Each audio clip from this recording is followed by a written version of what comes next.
So like, don't compare yourself to other people. Like everybody's got their own experiences and everybody reacts to things differently. And we can only, what we think is like really painful and really joyful can only come from the experience of what we experience in life and the extremities that we've had.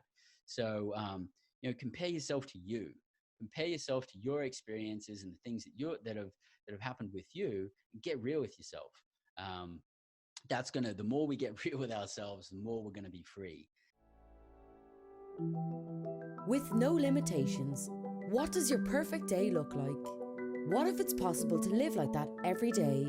Would you wake up after 9 a.m., have perfect health, maybe fire your boss, have the money and freedom to do what you love most?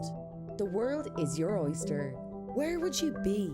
Who would you be with? The possibilities are endless. Whether you believe it's possible for you or not, you can make more, work less, and live free.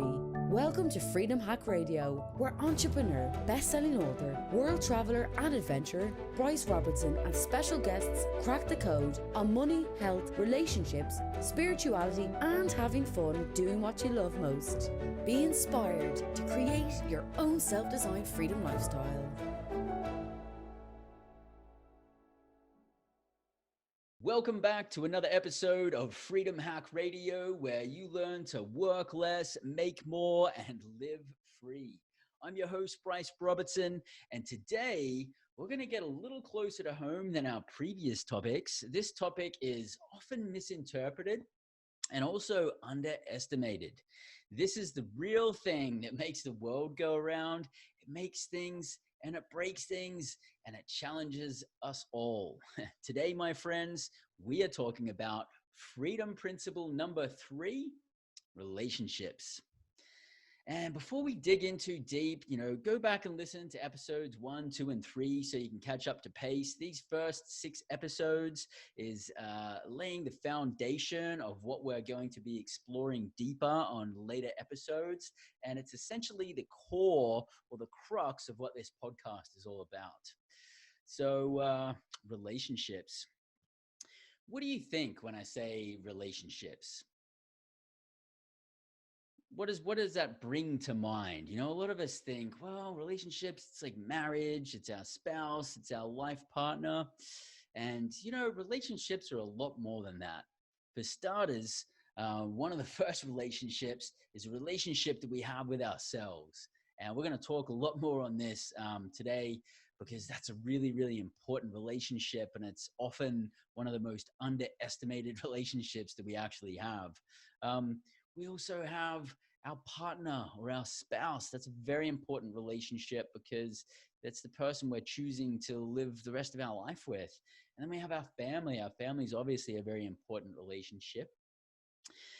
We've got our friends and our colleagues and business partners, and you might have the handyman and the gardener at your house. They're all relationships. Your neighbors, your community. All of these relationships, if there's people involved, there's relationships. And this is an area that a lot of us sort of take for granted, and we underestimate that these areas need a little bit of nurturing, and they need, there's areas here that we can improve in our relationships to make our life and others around us more enjoyable. And so let's just use a real estate transaction, for example, and how that relates to relationships. Think about it. Let's just say an example, you're going out there and you're going to go buy an investment property, and you want to hold that investment property. And so what do? You go out there and maybe you need a realtor or a broker to represent you. And then maybe the sellers actually have a realtor or broker that represents them too. If not, you may have to communicate straight with the sellers. And then you're going to need a title representative, an escrow agent, an insurance agent, and you're going to need to speak to somebody legally about things. And then you're going to need a building inspector, and you're going to need to get other reports and inspections done, maybe pest control, pest inspection, and things like this. And then let's just say we fast forward and we end up closing on the property, and now we own the property. Well, the property has to be managed. It's an investment property. So We need to have a property management company unless we're going to manage it ourselves. And we need a plumber and an electrician and someone to mow the lawn. And you're catching what I'm kicking here, guys. Just in a simple real estate transaction, there's so many different people. And with each of those people, there's an opportunity to either make or break a relationship. And any of you out there who actually are involved in real estate investing, there's so many people involved in a deal. There's so many variables in a deal because everything could be going well and something could be held up just by one person. And so it's important to not only build good relationships in our lives so that we can live in more free and live in more fulfillment.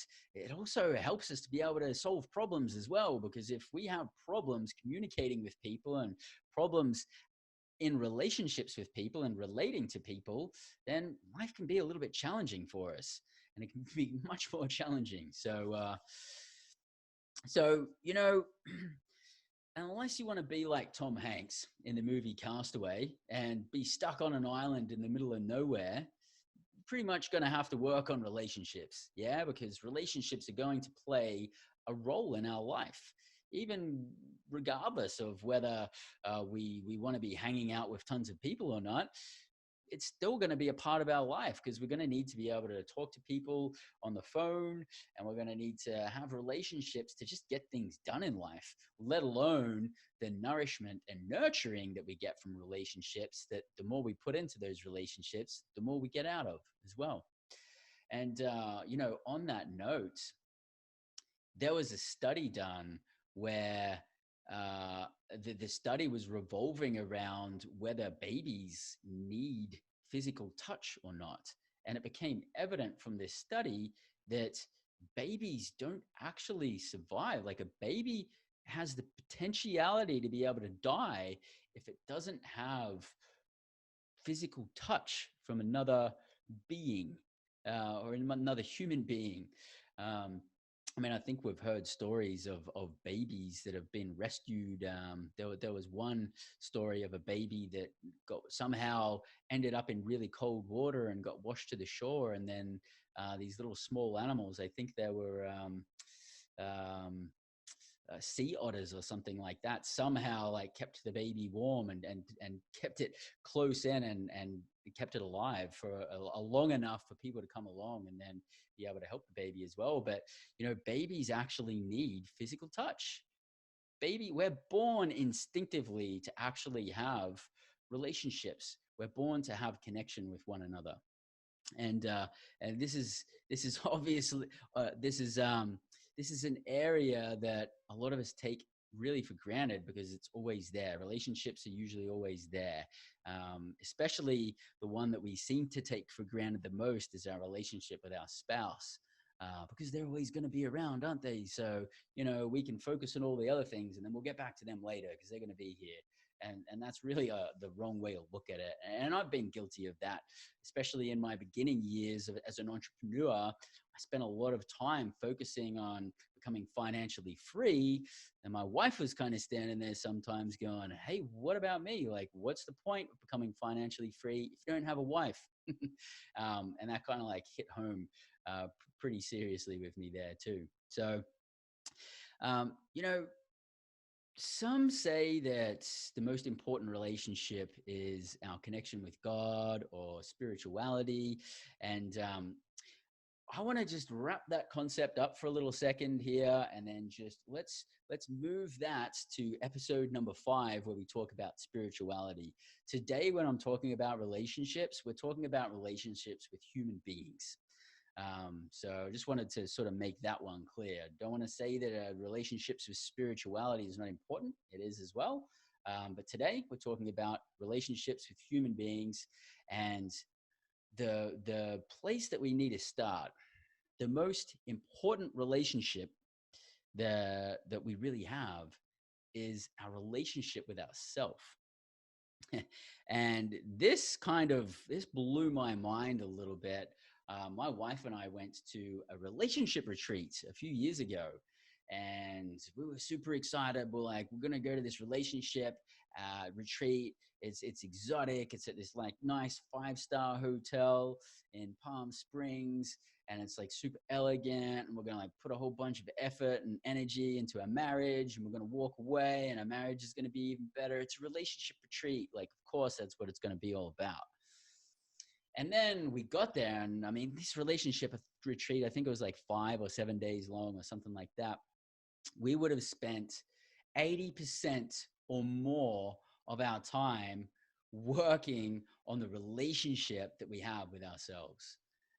Because really, that's where everything reflects from that point. You know, the relationship that we have with ourselves, we end up projecting that on other people. That ends up affecting the outcome of the relationships that we have with other people in marriage and in the community, in business, with friends, with family. We're usually projecting a lot of things that we have from ourselves. And each of us has a past. All of us have been shaped by the circumstances that we've had through our childhood and, you know, growing up, and the people that we're influenced by, and the circumstances that came before us and the experiences that we had. And no matter where you come from in the world, no matter what your story is, and everybody's got their own story, everybody's an individual, but we've all had something that was very impactful for us. And this typically happens when we're a child, that something impactful happens.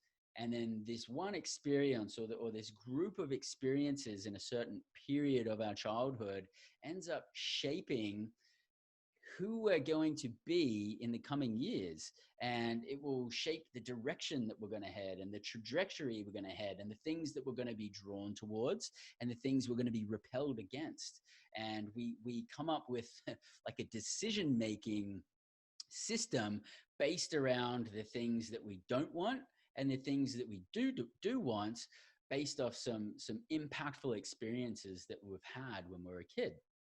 And you know, a lot of us seem to just think, well, you know, like my childhood wasn't that bad. I didn't get the crap beaten out of me, and I wasn't raped, so I suppose my childhood was pretty good. But it doesn't matter what your experience was. Each one of us has had an experience. Something affected us. Maybe it was physical. Maybe it was sexual. Maybe it was emotional. Maybe it was psychological. And there's no version of any of this that's more wrong or more right or better or worse, because we can only come from our own experiences, and each of us have had something, and we may not have even gone there or even wanted to even think about it, or we may even forget. We may need to dig a lot deeper to get to that thing that has actually shaped who we are and how we make decisions, but each of us actually have it.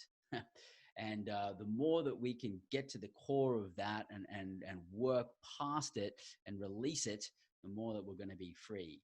And this really shows up. You know, it's kind of like the saying that once you can save yourself, then you can save many other people. You know, but if you can't even save yourself, then you can't save other people. And although that's not true completely, and it's just a generalization, there is a lot of truth to it.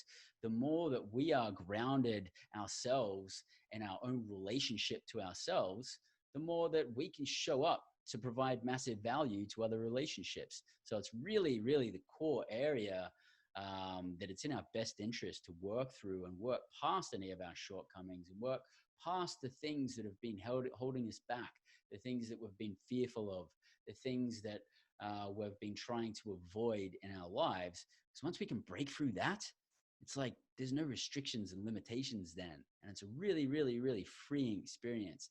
And you know, I've had the opportunity to be able to work through a lot of these things myself. On my path to self-development, on my path to freedom, by going to relationship retreats and having different experiences. And when we, you know, like when you see someone out there and someone's like, oh, you know, that person's being so rude, that person's so rude, and blah blah blah, usually the person that's actually projecting that has some part of them that's rude and they don't like it about themselves. So they're basically just like pointing out the things in other people that they don't like about themselves. Or maybe they had like really bad experiences with that as well, but usually there's some connection to the things that we project upon other people are usually things that we don't like about ourselves. They're qualities about ourselves that we don't want to see. And when we see it in other people, we're like, yeah, I got you. I don't like it when you do that. And you know, one concept, and then once this concept got told to me or got explained to me, it just kind of blew my mind, and I've seen the world in a different place ever since. And that is that, you know, when someone is coming from a place of, you know, here's all the things wrong with you, and this is wrong with you, and you shouldn't do this, and don't do that, and all that kind of stuff. When someone's coming from that perspective, you can basically just like hold a mirror up and point it back towards that person, and it's all the things that they don't like about themselves, the things, the experiences that they've had in life that they really didn't enjoy and they don't want to see in themselves, and they don't want to see that in other people. And it's just the outward expression of that. And the more that we can get a handle on who we are inside and become more comfortable with ourselves, the less we're going to try and blame other people, or like take the opportunity to take it out on other people, whether that be our wife, our husband, our children, our parents, someone in the grocery line, you know, like who's been there at the shopping center in the grocery line waiting to check out, and like, I don't know, you're just like moving forward and you're like looking over here, and then all of a sudden you realize you're a little bit close to somebody and someone just loses their shit and they just like go crazy at you and they're like, what are you doing, get out of my space, and blah blah blah. And it's like, hold up a minute here, you know, I was actually off with the fairies, and then this person's just a bundle of like, yeah, energy. Like, you didn't actually do something to piss that person off, they were already pissed off. They there's a whole bunch. When I see people like that, it just instantly makes me just think, wow, like what's really going on inside in this person, you know? Like what troubles are they dealing with, or what things haven't they worked past, for them to be in that state where they're so instantly pissed off by something that a stranger does.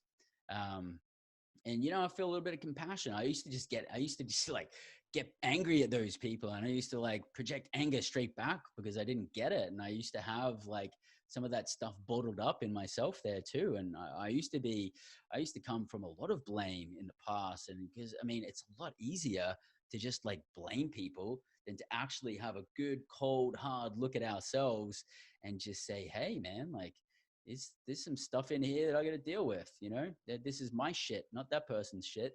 And yeah, it's really powerful to work through all that. And, you know, this is the area that typically needs the most work, and we need to dig the deepest.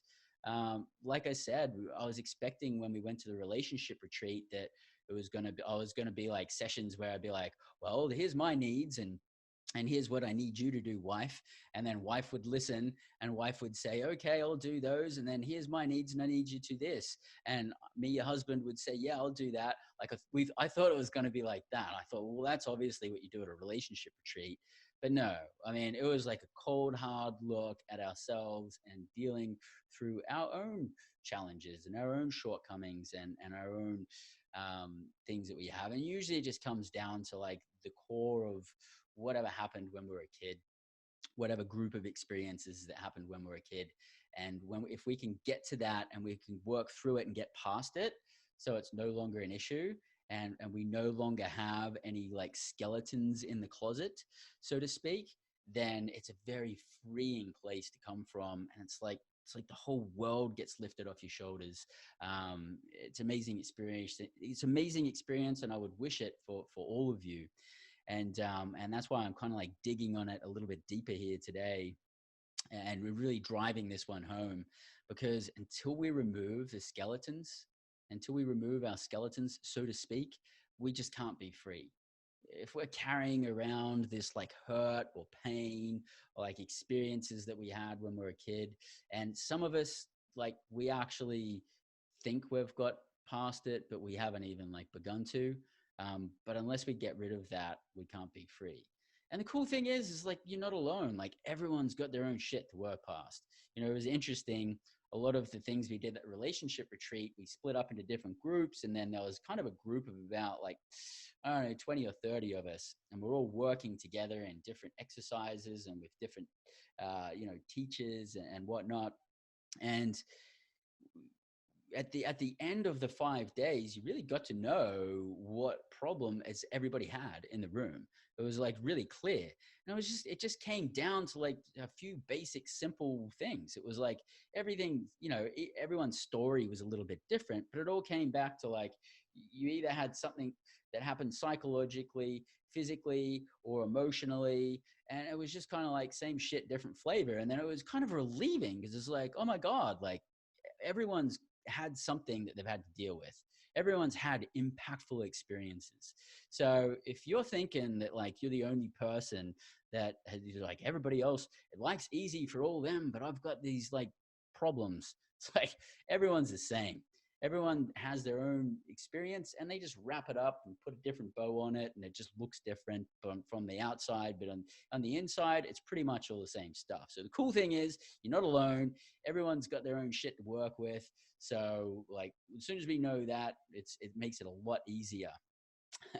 Another thing is and this concept got explained to me as well, is that when these things happen that shape our life, that puts us on a trajectory where we're like, well, I'm never going to have that thing happen to me again, or I'm going to be drawn towards this. We end up, something happens that hurt us, or that made us very fearful or caused a lot of pain. And so we did something to put a kind of a proverbial life jacket on to protect ourselves. And so we want to make sure that something like that never happens again. Maybe if you picked on at school, it's like, yep, no one's ever going to mess with me again. I'm going to become a certain type of person that I need to become, so no one messes with me. And you'll look, when you watching like the world's best boxers or MMA fighters and things like this, usually they got the shit kicked out of them at school, and then they're like, I am never going to have that happen again. I'm going to go so extreme that I'm going to be the best of the best fighters in the world. And there's a lot of different expressions of that. But we put on a life vest when we're young, when these experiences happen, because at the time we do need to protect ourselves. And there is a reason to put a bit of shield up and wear this, life jacket, so to speak, so that we can protect ourselves so that thing doesn't happen again. But the interesting thing about it is most of us, we get that life jacket on when we're a kid, and then we're a teenager, we get the life jacket on still. We're still wearing the life jacket. And we don't really need it, because the things that happened when we were a kid aren't happening anymore when we're a teenager. But we still got it on, and we're still wearing it proud, and we're still making our decisions and choosing what to go towards and away from, and what's wrong and what's right based off these experiences that had when we were a child, and we're still wearing our life jacket. And then we go into adulthood, and we can get into our 20s and our 30s and our 40s and 50s, and they can even be 60s and 70s. I mean, at the relationship retreat that my wife and I went to, we were sitting in a room full of people from, I think it would have been like 18 years old to 80 years old. And everybody had their own stuff. Some people hadn't dealt with it. They hadn't dealt with it for like 80 years. And I would offer and submit to all of you that wherever you are, if this is something that you actually haven't worked through, I would submit to you that it's totally in your best benefit to work through this and relieve yourself of this, because I was fortunate enough to be in my 30s when I worked through a lot of this. And I'm not in any means saying I'm perfect and I don't have things to continue to work on, because I'm going to have things to work on until the day that I die, because I'm always going to be growing. But there were some core things that were holding me back that I really needed to get through so that I could be comfortable and totally, completely at ease with myself, and then be able to provide massive value to those around me in relationships. And I would submit to all of you out there that no matter how old you are, now is the time to dig deep on this one if you haven't already dug deep on it. And for some of you, this is going to be the biggest takeaway so far from Freedom Hack Radio. Just this one discussion that we're having right here. And that's great. That's perfect, because now and now there's an area that you can like dig deeper on and do some work on it and work through so that you can be free. Because the whole point of this is we're looking at the end goal, freedom. And this is a bit of a personal topic and a little bit of a painful topic for some of us, but we need to work through it and we need to get through it, because on the other side is freedom, but we can't have that freedom if we're going to hold all these skeletons in here. And some of you totally get it, because you're like sitting there going, oh, wow, like I totally resonate with what Bryce is saying right now, because I've worked through this and I've got past my blocks and now I'm free and it feels freaking amazing and I totally get it. And then there's some of you that are telling yourself, oh yeah, I've dealt with that. Yeah, I've done all of that. It's all cool. But I mean, you haven't. So like, you're going to have to stop BSing yourself, because there's a little bit of digging deeper that some of us have to do to really get rid of the skeletons in your closet and feel free. And at our core, we know whether we're BSing ourselves or not. So don't brush over this. If you think that you've worked through it, if you think that you don't have any problems, I was kind of like that. And I remember sitting at the relationship retreat going like, well, I didn't get like shit beaten out of me every day. I didn't get raped as a kid. And I was listening to stories of people who did have these things happen to them. And it was terrible, right? But here's me thinking like, well, unless that kind of stuff happened to you, then I'm pretty much had a good life, and I have had a good life. But of course, I'm a human being, and all human beings had our own stuff that affected us when we were a kid. So let's not BS ourselves and compare ourselves to other people, because we all have something that we can work through.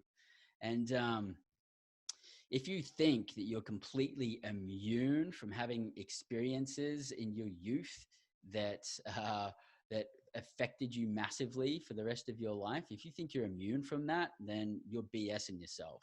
There's not a chance anybody on the planet has gone through life without having things that have caused pain and hurt and things like this at some level, at some point. And once we break through those things, we can be free. And, don't do what I did. Don't compare yourself to other people, because other people have had different experiences. And, I remember hearing an experience of a lady who grew up with a sister, and her thing was that like she felt that her parents were favoring her sister and giving her sister like tons of gifts. And I was sitting there thinking, well, like, how could that bother you? It's like, there's not even like a big deal. But it doesn't matter, because it's her experience. And she was like insanely affected by it. She was so affected by this, like in her adult years, she was like bawling her eyes out, and she was like emotional wreck because of it. So like, don't compare yourself to other people. Like, everybody's got their own experiences and everybody reacts to things differently. And we can only, what we think is like really painful and really joyful can only come from the experience of what we experience in life and the extremities that we've had. So, compare yourself to you. Compare yourself to your experiences and the things that have happened with you, and get real with yourself. The more we get real with ourselves, the more we're going to be free. And kind of while we're on this note, I also want to just touch on, like, don't compete against other people either. Like, compete against you. This actually, I suppose the best way that I can explain this is I've been CrossFitting for like about the last 5 years. And for those of you who don't know what CrossFit is, it's a type of working out where you use your own body weight and body weight movements and calisthenic movements. And you also use, weightlifting movements, and you're always switching it up and doing different workouts, and it's really intense and blah, blah, blah. But in the workouts, part of the workout, we have a workout of the day. And you're either you're always in a group when you're doing these workouts, and you're either competing against the clock, and you have a certain amount of work to do, and you need to do that certain amount of work as quick as you can, or there's a set clock time, and then you got to do as much work as you can in that clock time. And it's an opportunity to have some camaraderie. And some people will be like going faster, and you're trying to catch up to them, and you can kind of compete with other people. um, and I remember there was a lot of times where I've come first, or I've come second in like a group of 30 people. And I just like part of me would feel like the egocentric side would go, hey, yeah, like I'm the champion, like, oh, I came number one in the workout today. But some days on those workouts when I did come number one or number two out of like say 30 people, I knew that I only gave it like 80%. But then the interesting thing is there's some other days where there was workouts that we did that was for my physique and for my level of where I'm at, I found more challenging than some other people. And I may have come 8th or 10th or 15th or even last, but I knew I gave it like 130%. So like, it didn't really matter whether I came first or last in these workouts. It's just kind of like an opportunity for a little bit of fun camaraderie. The most important thing was, and this is when I'm working out, is like, am I giving it 100% today? Or am I giving it 120%? Or am I kind of giving it 70 and trying to boost my ego and say that I'm a champion? And, the latter part doesn't really serve you. The more that we're honest with ourselves and the more that we compete with ourselves, not other people, I think we're creating an environment for us to really, really improve. The other part, we're just feeding our ego, and that honestly doesn't serve us in the long run. So I think that pretty much wraps up what I wanted to say about the relationship with ourselves. The next thing I wanted to talk about is introverts and extroverts. And, again, I'll ask you, like, what do you think when I say introvert and extrovert? Some of you are probably thinking, I know, I'm an introvert, or I know, I'm an extrovert, Um, but what does that actually mean to you? And what do you think when you think about that? A lot of extroverts say, oh, well, yeah, like I'm very outgoing and I'm just a very outgoing, confident person, so I'm an extrovert. And a lot of introverts will go, well, I just kind of like to I'm just like to keep to myself. I don't really want to bother other people. And, I'm a little bit quiet, a little bit nervous. And I think all of us have heard those explanations of introvert and extrovert. But one of my friends I was having a discussion with him one day, and he opened up a whole nother way of looking at introverts and extroverts. And he explained it like this: whether we are an introvert or extrovert is a generalization, and regardless of whether we sway one way or the other, we both have parts of us. We have both parts in us. We have some part introvert, some part extrovert. And I know myself, and once I give the explanation here, you'll maybe understand why, but I would consider myself to be probably 30% extrovert, about 70% introvert. So, so we have a little bit of both. We're not just completely black or white or one or the other. We're a little bit of both.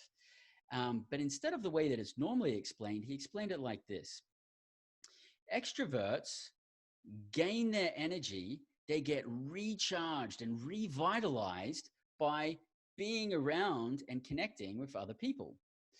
This is kind of an extrovert thing right now. I'm connecting with all of you right now on YouTube, on iTunes, on freedomhackradio.com, wherever you're listening to this. And we're having a bit of a connection right now. And this is the extrovert part or side of me. And I am actually getting energy from this, and you can probably feel my energy from this. And it is recharging, right? But that's not all of who I am. That's just part of who I am. How he explained introverts is introverts, on the flip side of the coin, get recharged from having some quiet time and sort of being away from massive amounts of interaction with people. And I get a lot of charge from there too. For example, I can do a podcast for 1 or 2 hours and just bust out energy and just be like lit up. And that's totally cool. I'm not doing this all day, every day. I host events too. Like I host live educational events, and I film home study courses and things like this. And I can go for like 2-3 days, like 12 to 16 hours a day of just fully giving my energy to people and just going bam, bam, bam, and just going for it in a massive way. And I can go all out, and I can just keep my energy at a really, really peak level. But as soon as I'm finished a 3-day seminar or a 3-day workshop that I host, like on the fourth day, I'm chilling, man. And I'm like recouping. And I don't really want to speak to that many people because I just need to recharge. Because for me to do this, I get energy out of it, but I also exert a lot of energy into it. And I've been in situations where I've been at events for like 7 days, and like, man, I tell you what, like by the 7th day or the 8th day, I'm so exhausted from so much interaction with other people that it's just the nature of the introvert side of me. And I think that's a good thing to notice about ourselves, and it's a good thing to notice about other people as well. And I just thought I'd just add that little explanation in there, because I that's been very valuable for me, and I hope that's valuable for you guys too. The 2 cents on introverts and extroverts. We all have different needs. The interesting thing is we come from our experiences, and a lot of us just think that, well, like our experience is the experience that we have. We just need to like project our experience on everybody else. And if somebody needs help, I'm going to help them in the way that I would help me, because that's clearly the only way to help somebody. And that's what a lot of us do. And that's where a lot of us have challenges in relationships. And, we all have different needs. And once we learn that other people have different needs, and if we approach people understanding what their needs are, then we can accommodate to them in the way that they want to be accommodated to, or communicate to them in a way that they're going to be receptive of. And one of the places that I actually learned this concept from is in this book here, Men Are From Mars, Women Are From Venus, by Dr. John Gray. And this is a super, super cool book. It's a very easy read. It's kind of a comical and fun read. And it's also insanely accurate on how men and women can be. And when I say men and women, first off, I actually don't want to just restrict it to men and women. I want to actually extend this to saying masculine and feminine. So when Dr. John Gray is talking about men, he's talking about people with masculine traits and masculine energies. And I know that there can be some women out there that have predominantly masculine energies, and there can be men out there that have feminine energies. So it's not necessarily man and woman. It's more masculine energy, feminine energy. But when we gravitate more towards one of these, whether you're more masculine or more feminine, we have different needs that need to be met, different things that are important to us. And one of the interesting things about this book was when I was reading it, like the whole way, almost from like front to back, it's so accurate. It's kind of like, how the heck has this dude cracked the code on what my experience has been life and what interactions are between men and women? He's like totally hit the nail on the head. Highly recommend reading this book, because once you read it and understand it and implement it, then you can understand how people with the opposite sex, or with the opposite, masculine or feminine dominant traits, you'll be able to understand them and understand how to communicate with them and what's really going on. For example, one of the first points that he really talks about is that men have the Mr. Fix-It kind of gene in us, that when someone comes to us and they come to us and they're talking about something that seems like a problem, then it's our natural ability to want to get in there and fix it. Because, like, of course, that person needs fixing.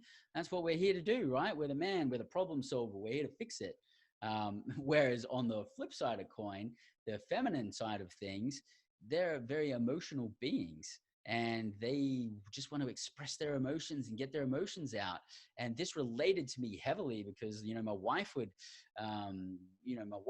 we'd meet up at the end of the day or in the afternoon, and she would just be like dumping all of these emotional things from her day. And I thought she was coming to me with a whole bunch of problems, like, oh my god, this thing happened today and you've got no idea, and blah blah blah, and blah blah. And I was just thinking, man, like, my wife's distressed, I've got to get in there and I've got to fix this. Well, all you need to do is just like, don't talk to that person, this person should do this. And you know, I was getting in there, I put my Mr. Fix-It hat on, and my wife she would actually get like upset with me for doing that. And I didn't get it. I'm like, I'm helping you. Like, I care. Like, I care and I'm helping you. And she's like, this isn't helping. And I totally didn't understand it, because what's really happening on her side of things is that she's just an emotional being, and she's just got some stored up emotions from the day. All she needs to do is release them. She doesn't need anyone to fix any problems. Once she releases them and just talks, she just wants to talk to me about it. Once she talks to me about it and releases them, it's gone. That's it. There is no problem. And there was no problem. She just had some things, some energy and emotion stored in her body that she needed to release. And here's me wanting to fix it. And, you know, you can flip the coin, and, you know, women can have their own misinterpretations of men. And this causes so much confusion in marriages and relationships and interactions with male and female, and masculine and feminine, because, you know, men are typically, without this knowledge, you know, the masculine is coming from the masculine perspective and trying to solve it with masculine solutions, and the feminine's doing the same, and it doesn't jive. We're different beings. As John Gray says it, men are from Mars, women are from Venus. And it's a pretty comical book. The accuracy in here is kind of mind-boggling, and I think you guys will get a kick out of it. And if you want to have a super successful marriage, I highly recommend reading it and understanding the opposite sex a little better. Another book that I highly recommend is, but, you know, I would definitely read this one first before the next one I'm about to talk about. But this book is His Needs, Her Needs. Now, this one's, it's a little bit on the darker side, and I would say generally it's an uplifting book, but this one kind of like, it doesn't fluff around about what the consequences could be if you don't meet his needs or her needs. You know, if you're a female and you're in a marriage and you're not meeting his needs, there's some details in here of case stories of how things can go wrong, and they seem like they're okay, but if people's needs aren't met, you know, that's when really bad things happen, like affairs and divorces and stuff like that.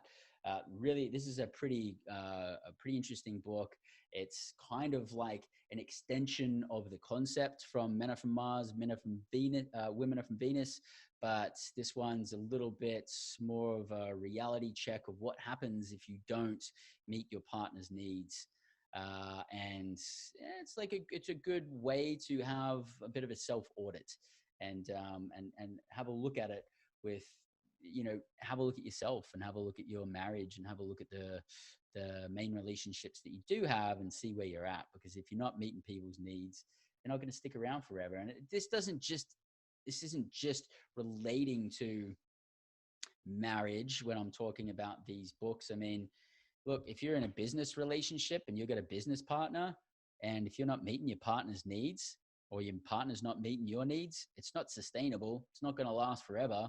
So it's good to understand these principles, and they're things that we can always work on. And the better we understand other people and where they're coming from and what's important to them, the easier it is to communicate with them, and the easier it is to get what we want. And that's kind of pretty cool, isn't it? To come from a perspective where we understand how to communicate with other people and how to understand relationships better, life becomes much easier for us.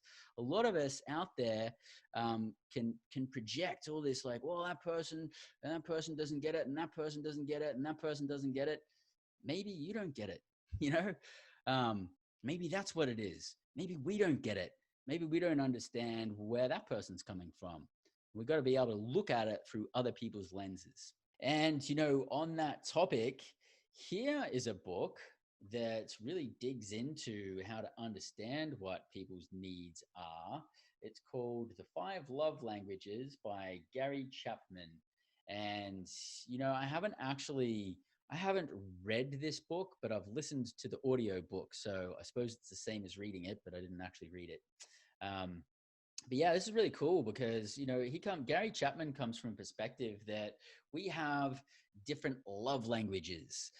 We have different ways, and he actually says that we have five different love languages, and we have different ways that we like to give love to people, and that we like to receive love the most, that we resonate with, that we know that when these things happen, we feel really loved, and as a result of that, that's how we project love to other people. And one of these ways is words of affirmation. So that's, positive words of praise. Oh, you did a great job, and all that kind of stuff. It could even be like, love letters and, really nice cards at Christmas time or your birthday time. Uh, if you really like receiving these things, and that's your love language, your primary love language, then that's likely the way that you project your love to other people. You tell them words of affirmation of how much you love them, and how much you appreciate them and care for them, you're proud of them, and things like this. Um, Another method is, or another language, sorry, is the acts of service. And that is, somebody, if somebody's doing a lot of acts for you, they just love to like cook meals for you, and they love to do you favors and do acts of service for you, then you know that that's what their love language is. And look, when we have these love languages, it doesn't mean that we're totally confined to one of them. Usually we'll have like a primary and secondary that, really resonate with us, and usually there's like two of them that resonate with one person the most. The third love language is receiving gifts. Everybody knows somebody or has somebody in their life that just loves to give gifts. Like every time you catch up with them, they're going to give you a little gift. It doesn't matter how much of monetary value it is. It's the fact that they're doing something thoughtful to give you a gift. And I know people like that, and I know that that's their love language, and they love to get gifts. So it's kind of easy to figure out what people's love languages are, because it's the way that they project love. It's the way that they actually throw it out there. The fourth love language is quality time. Some people just really want to just give you their time, and they giving you their time is their way of saying, hey, I love you, and I'm just going to give you my undivided attention and my time right now because that's the most important thing to me. And the fifth love language is physical touch. And that can be really special for somebody. And if somebody wants to give you a massage, or they always want to like hold your hand, or something like that, that's their way of letting you know that they love you. And so, to reiterate those, there's words of affirmation, the acts of service, receiving gifts, quality time, and physical touch.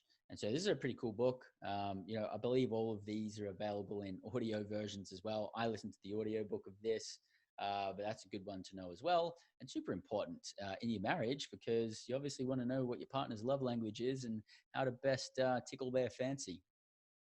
And then I'm just going to share one more book with you guys before we wrap it up here. And this one's called Seven Ways to Be Her Hero. And this one's for the fellas out there. This guy here, Doug Fields, I actually heard him speaking on stage. And he really just, as a speaker, he resonated with me. He had the kind of personality that I was looking for in a speaker. He was pretty energetic. He was kind of fun. He was a little bit outlandish. And I thought he was great on stage. And then he said, hey, and he had a good message too. And he had a book there. And so I grabbed it and I read it. And it's a pretty good book. I like this book. And I got a lot out of it. And, I was wanting to get a book like this to explore how to be more of a hero for my wife. And this is a really interesting perspective that he comes from. And one of the biggest takeaways I got from this book was that, as in marriage with your partner or with your life partner, we're really one unit. I mean, there's like you, and then there's your partner, and we're individuals, but we come together to one unit. And when we're like one love, one unit. And if one of us is inflicting pain or hurt, whether that be physical, emotional, psychological, on our partner or towards our partner, whether they're there or whether they're not there, um, then that's actually essentially hurting the one core love that you have there in that relationship. Basically, if you're hurting in any way your partner, then you're hurting yourself because that's your love. And I think the opposite of how this can be effective is me going back to what it was like when I was working in the construction field for 17 years. And I used to sit down at lunchtime and there'd be these guys and they're talking about, oh yeah, like these girls with like big boobs and they're talking about like having sex with all of the girls and everything like that, and kind of like defaming other women, and then like making jokes out of their wife. And I'm talking about like not coming from like a loving, fun perspective, like talking crap on their wife, and really like slaying them and getting into them and like saying really nasty things. And like that's just the exact opposite of what we need to do, because it's like the people that are saying this, I swear they don't get that that's a representation of who they are. If you're there slagging your partner, oh yeah, my partner's this, my partner's that, oh yeah, they're no good for nothing and blah, blah, blah, then why the heck are you with them? And why did you select them in the first place? Take responsibility for it yourself, because you selected your partner. You said, you said yes to marrying them, or you said yes to engaging them, or you decided to move forward with them as being your partner. So, like, don't you want that to be a good representation of you? Don't you want that to be an extension of you? And this was the message that really drove home with me in here. And he's got a lot of other good messages, but that was the biggest takeaway that I had there. So, guys, this is not the be all or end all relationships episode here at Freedom Hack Radio. It's simply a high level view and a starting point. And I just wanted to start this conversation and dig into a few things that we're going to dig into a lot more here at Freedom Hack Radio. And for some of you, this is just a cold, hard look at some areas that you now can fully commit to working on and working through in order to be free and to be more enjoyable to be around, because that's ultimately what happens when we work through these things. And for some of you, this was just a fun refresher. But the most exciting part of this of all is that we get to explore relationships on a much deeper level from episode 7 onwards, where we discuss relationships in much greater detail with special guests and industry experts and leaders, so you can hear it from the horse's mouth and you can hear it from an abundance of different angles and perspectives. So I'm really excited for you to deepen your relationships and move closer to being free. And, I just want to remind you guys, the more you interact with Freedom Hack Radio, the more you'll get out of it. So play all out. If you're watching this on YouTube, make sure to subscribe, give us a thumbs up, and put some comments there. Same thing for iTunes. If you're listening on iTunes or your favorite podcast platform, leave a review. Let other people know. Your interaction really, really, really matters. You're contributing to other people's freedom, because the more people that know about this, the more people we can help become free and live a freedom lifestyle. So until next week, this is Freedom Hack Radio. I'm your host, Bryce Robertson. Live large and live